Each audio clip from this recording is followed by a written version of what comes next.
Welcome back, everybody. This is Rick Pettigrew.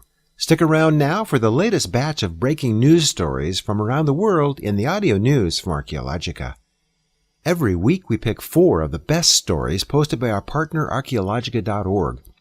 Send us feedback on the Archaeology Channel Facebook page or post a message on our social networking site ArchaeoSeek. A museum in Wales has rediscovered in its own collections a rare but battered sculpture of the female Egyptian pharaoh Hatshepsut. Deepwater explorers in the Solomon Islands have identified the wreckage of the American World War II cruiser Juneau, on which the 5 Sullivan brothers died. A deep excavation in Dublin, Ireland, has revealed the well-preserved remains of a Viking-era neighborhood. And new excavations in Pompeii have exposed areas of that ancient city that now can be examined and preserved through modern methods and technology. The audio news team would like to thank our friends for helping us continue this show without a break for nearly 17 years. If you're not already a supporting member, please go to archaeologychannel.org and click on the donate button. We can use all the help we can get. And now here's Laura Pettigrew with the audio news from Archaeologica. We hope you find this to be a valuable part of your day. Welcome to the audio news from Archaeologica. I'm Laura Pettigrew, and these are the headlines in archaeological and historical news from March 18th to the 24th, 2018. In our first story this week, a piece of Egyptian artwork that had languished in storage for over 40 years has been identified as an extremely rare depiction of one of Egypt's few female pharaohs. The relief sculpture was discovered at Wales Swansea University's Egypt Center in the United Kingdom during a routine student handling session. It depicts Hatshepsut, one of just 5 women known to have ruled ancient Egypt. The fragment came to the city in 1971 as part of the Sir Henry Wellcome collection. According to Egyptology lecturer Dr. Ken Griffin, who spotted the previously unidentified fragment, the discovery is all the sweeter for coming on International Women's Day. The carving depicts the head of a figure. The face itself is missing, but the remains of a fan appear directly behind, as well as traces of hieroglyphs, and the icon of the uraeus, or cobra, on the person's forehead, showing it was a pharaoh. As reported by the BBC, Dr. Griffin has passed on his findings to the Polish archaeological mission to Egypt that has been excavating, restoring, and recording the Temple of Hatshepsut at Deir el-Bahri since 1961. He hopes they will be able to locate the exact spot from which the relief was taken. The artwork's days languishing in a dusty warehouse are long gone. It will now take pride of place in a closely guarded display case in the House of Life at the Egypt Center. At the Battle of Guadalcanal during World War II, hundreds of sailors, including the 5 Sullivan brothers, died on the same U.S. Navy ship. Their ship, the cruiser Juneau, was torpedoed on November 13, 1942, and quickly broke up and sank. For decades it was lost, resting in pieces somewhere in the South Pacific. Now it has been found by a team aboard the Petrel, a research vessel funded by philanthropist Paul G. Allen. The wreckage lies over 2 miles underwater off the coast of the Solomon Islands. Among the hundreds aboard the Juneau were the 5 brothers from Waterloo, Iowa.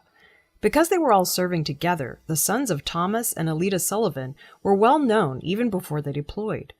News outlets interviewed them. They had their picture taken on the Juneau when it was commissioned on February 14, 1942. During the Battle of Guadalcanal, a series of clashes between Allied and Japanese forces on and around the island of Guadalcanal from 1942 to 1943, thousands of men lost their lives and dozens of ships were destroyed.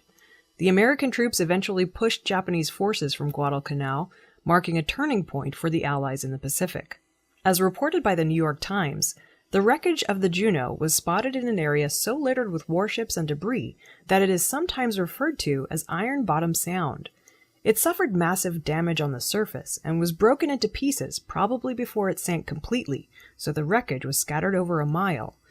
According to David Reams, the senior director for Mr. Allen's maritime operations, to find the ship, researchers sent an autonomous underwater device to scan the area of its last known location using sonar, then followed up with a remotely operated vehicle with video cameras attached. The remotely maneuvered underwater vehicle camera showed the letters of the name emblazoned on the stern fragment of the ship. The cruiser Juneau joins a list of other sunken ships found by Mr. Allen's team recently, including the aircraft carrier Lexington this month. the destroyer Ward late last year, and the cruiser Indianapolis in August. Now that the Juneau has been found, it will stay where it is. Its exact location was revealed to the Navy, but not to the public. A movie was made about the Sullivan brothers in 1944, and the Navy named 2 destroyers after them. In Ireland, an archaeologist has described the discovery of a well-preserved Viking-era housing area in Dublin as an extraordinary find. The 4 adjacent Irish-Norse properties with gardens and cobblestone road, dating from around the 11th century, were found during excavations for a hotel.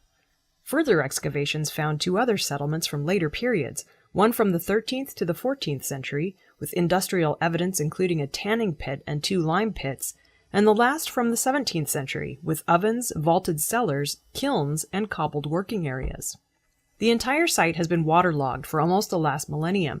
As a result, extensive organic material has been preserved, including leather shoes and wooden utensils. According to archaeologist Aisling Collins, whose team made the find, the range and age of artifacts is unusual and significant, including a decorated stick pin of copper alloy, a 12th century copper alloy key, worked bone objects, and shards of pottery. The most significant find was a rare example of graffiti art carved onto a piece of slate, depicting a figure on a horse with a shield, sword, and 2 birds present. The slate, found to the rear of one of the houses, was made from wattle. The industrial activity from the 13th to 14th centuries included a tanning pit, lots of animal horn, and 2 lime pits. To the north of the site was a stone-built medieval well with steps leading down to the water. 2 medieval wall foundations were also present. Another layer held a copper alloy merchant's weighing scale, a 13th to 14th century silver King Edward coin, and medieval pottery.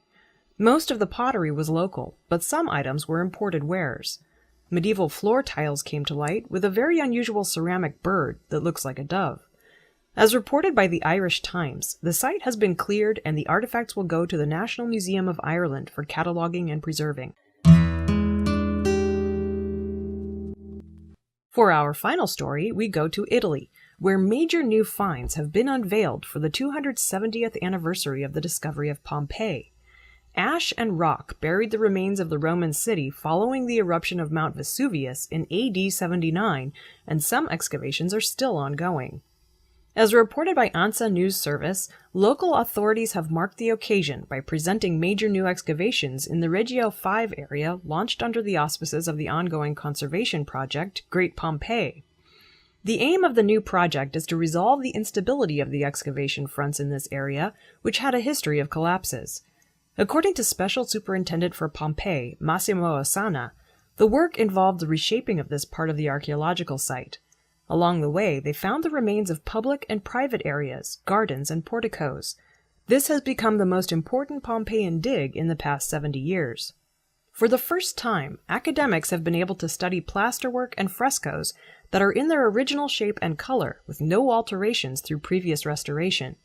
Conservation work can now use the most advanced techniques, materials, and experiences. The work is expected to take 2 years at a total cost of 8.5 million euros, and the area will remain open to visitors for the duration.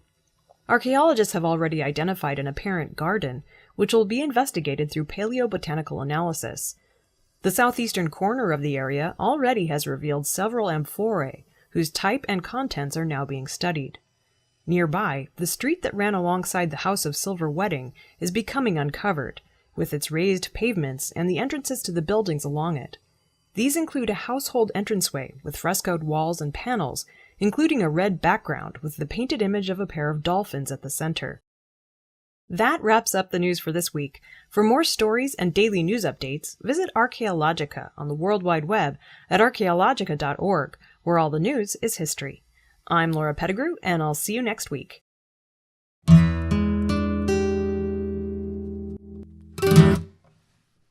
This has been the audio news from Archaeologica, presented by the Archaeology Channel. Be sure to check back with us next week for our next edition. You can spread the word about the audio news by clicking on the Share This link on our audio news webpage, or just by telling your friends. Thanks very much for stopping by.